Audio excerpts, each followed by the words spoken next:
ঠান্ডা ঝাঁপিয়ে না পড়তে এখনই কম্বল মুড়ি দিয়ে বসে আছি আমরা। উপর সে বাড়তি পাওনা সর্দি কাশি। কোথাও বেরোনে কথা উঠলে আমি তো অলওয়েজ হ্যাপি মুডে থাকি। 10 মিনিট বললে 5 মিনিটই রেডি হয়ে পড়ার ট্যালেন্ট রাখি আমি। আচ্ছা জানো, সারা বাড়ি জুড়ে আয়নার কমতি নেই আমাদের, কিন্তু কোথাও যাওয়ার সময় সবার সেম আয়নাই জানি কেন লাগে। মাম্মাম কর মাম্মাম মাম্মাম মাম হ্যাঁ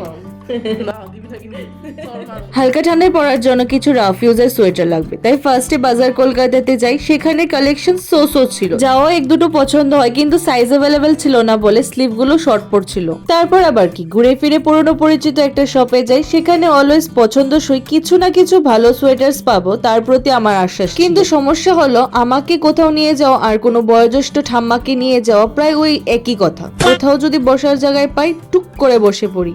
আমি তো গিয়ে এক দেখাতে দুটো সোয়েটার সিলেক্ট করে নিয়েছিলাম, কিন্তু এর খুঁতখুঁতে মন না হলেও 30টা দেখে নিল। চয়েস সিলেক্ট করার দায়িত্ব কিন্তু দিয়ে রাখবে আমার উপর, কিন্তু খুঁতখুঁতে সব আবার পাল্টালো না।